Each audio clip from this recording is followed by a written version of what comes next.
আমি বলেছিলাম এই ইলেকশনের পরে টিএমসি হারবে এবং পার্টিটাই উঠে যাবে, এটা তার শুরু হচ্ছে, ময়দানে নেই। সাধারণ মানুষজন তারা বলছেন যে কেউ কেউ ভোট দিতে পারেনি, মানে ভয়ে যায়নি, আবার কেউ বলছেন হ্যাঁ ভোটটা দিয়েছিলাম, ভয় ছিল, আজ আর ভয় নেই, জাহাঙ্গীর খান নেই তাই সকাল সকাল ভোটের লাইনে দাঁড়িয়েছে। অর্থাৎ হুমকি নেই, মারধরের কোনো অভিজ্ঞতা এই মুহূর্তে হচ্ছে না, একেবারে ভয় ঝেড়ে ফেলে ভোটাররা ভোটের জন্য লাইনে দাঁড়িয়ে পড়েছেন। সকাল থেকে উৎসবের মেজাজে ভোট চলছে। পুষ্পার পাড়ায় কি ছবি? পুষ্পার পাড়ায় 190 এবং 192 নম্বর বুথ, যেখানে তৃণমূলের কোনো এজেন্টই নেই, তাদের কোথাও দেখাই যাচ্ছে না, কারোর সঙ্গে কথা বলা সম্ভব হচ্ছে না।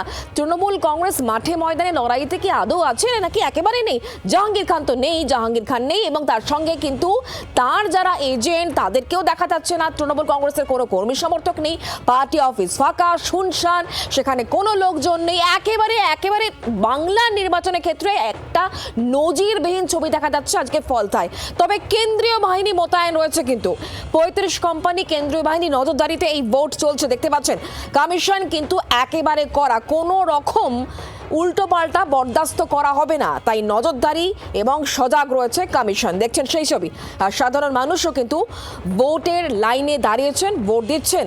190 এবং 192 নম্বর যে বুথ পুষ্পার পাড়া, সেই বুথে তৃণমূলের এজেন্ট নেই। তবে এই বুথে যারা ভোটার তারা কি বলছেন শোনাবো।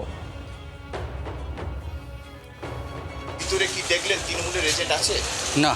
হ্যাঁ, তো ভোট দেওয়ার সময় আগের বারে ভোট দিতে গেলে সমস্যা হয়েছিল? হ্যাঁ, সে অনেক সমস্যা। এই আমার নাতিকে ভোট দিয়ে যাওয়ার সময় মারধর করেছিল, রাস্তায় মারধর করেছিল এই নাতিকে, ওই জন্য ভোট দিতে আসার সময়? হ্যাঁ, না ভোট দিয়ে যাওয়ার সময়। এখন আর কোনো ভয় নেই।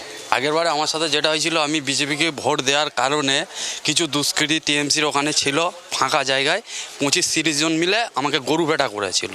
আজকে ভয় পাইনি, তার কারণ হচ্ছে মানুষের স্বাধীনতা যেটা যার আছে, খুশি হয়ে তাকে মানুষ ভোট দেবে, বিজেপি হোক, তৃণমূল হোক, সিপিএম হোক, সেইটা।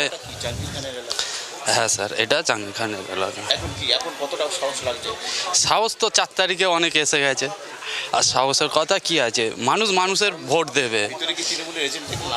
না, সাধারণ মানুষ ভয়টা ঝেড়ে ফেলে মুখ খুলতে পারছেন, এটাই অনেকটা বড় তাদের কাছে, এমনটাই তারা মন্তব্য অন্তত পক্ষে করছেন। আমরা কথা বলবো আবারও নকিবুদ্দিনের সঙ্গে। নকিবুদ্দিন, তুমি তো রয়েছে এই মুহূর্তে জাহাঙ্গীর খানের যে কার্যালয়, সে পার্টি অফিসের সামনে, সেখানে তো একেবারে শুনশান ছবি, কিন্তু পুষ্পার পাড়া মানে 190 এবং 192 নম্বর বুথ, সেখানে তৃণমূলের কোনো এজেন্টই নেই, হলোটা কি? সবাই আন্ডারগ্রাউন্ড।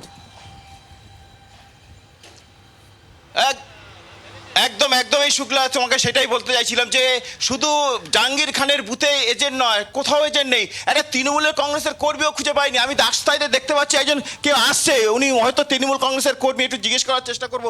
বলছি দাদা, আপনি কি তৃণমূল কংগ্রেসের কর্মী? না, তৃণমূল না, আমি সাধারণ নাগরিক।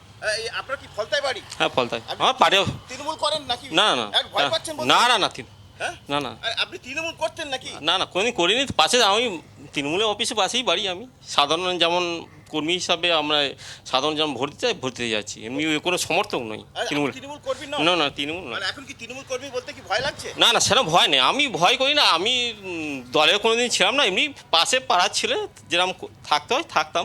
কিন্তু হ্যাঁ, ভোট আমি ব্যালট ভোট দেওয়া হয়েছে, আমি ভোট দেবো কিনা সেটা বলতে পারছি না। যদি হয় ভোট দেবো, যদি আমার ভোটের প্রয়োগ হয় আমি দেবো ভোট। আপনি কি ভয় পাচ্ছেন? না, ভয় পাওয়ার কিছু নেই। আগে কি ভয় পেতেন? না, আমি ভোট আগেই দিতাম, আমরা ব্যালট ভোট দিতাম, কিন্তু ভয়ের কোনো ব্যাপার নেই। এখানে ভয়ের তো কোনো এলাকায় জাহাঙ্গীর খান কি দেখা যাচ্ছে? আমি যেটা শুনলাম তো মানে নেই, এরকম শুনছি, কিন্তু ঠিক আছে আমি বলতে পারছি না। জাহাঙ্গীর খান কোথায়? জাহাঙ্গীর খান কোথায় সেটা আমি কী করে বলবো? জাহাঙ্গীর খান শুনছি যে বিভিন্ন যে সংবাদ মাধ্যমে নেই এখানে মনে হয়, তাই তো সেটাই জানি। এখন কি আগে কি ভয় ছিল এই এলাকায়? ভয় লাগতো? এলাকার মানুষের একটা অভিযোগ ছিল, বিভিন্ন জায়গায় উনি সংগঠন জমা করেছিল, মানুষের বিভিন্ন ভোটাধিকার যেটা দেওয়া হতো সাধারণ মানুষ, সেটা নাকি শুনেছি দিতে পারতো না। আর আগে যারা তৃণমূল ছিল তারা কি সরে গেছে ওর কাছ থেকে? যেমন সে দেখতে পাচ্ছি না সেই রকম, আমি তো পাশেই থাকি, তো দেখতে পাচ্ছি না সেরকম যে আগে যে আমার থাকতো, মানুষ পাশে থাকতো, ওই সেরকম দেখতে পাচ্ছি না। তৃণমূল কর্মী নন, তৃণমূল সমর্থক নয়, তিনি রাস্তা দিয়ে যাচ্ছিলেন, জিজ্ঞেস করছেন তিনি ভোট দিতে যাচ্ছেন বলছেন, তবে তিনি জাহাঙ্গীর খানকে দেখেছেন। এই পার্টি অফিসের চত্বরে কোথাও তৃণমূলের কোনো চিহ্ন নেই, অর্থাৎ তৃণমূল কংগ্রেসের কোনো কর্মী সমর্থকদের চিহ্ন দেখতে পাচ্ছি না।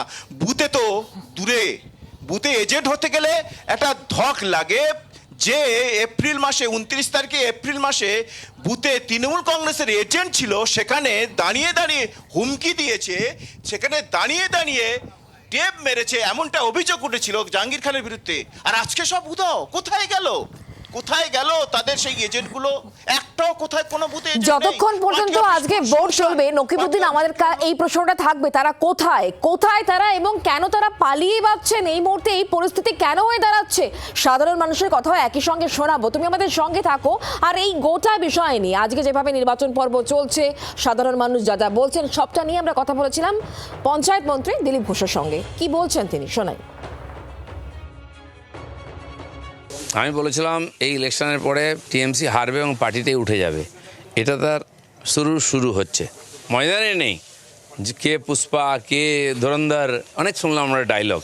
ময়দানে লড়তে হয়, পুলিশ ছাড়া লড়তে হয়, গুন্ডা ছাড়া লড়তে হয়, যেটা আমরা লড়েছি বলে লোক আশীর্বাদ করেছে। বাংলার আওয়াজ, বাঙালির আবেগ, জি 24 ঘন্টা।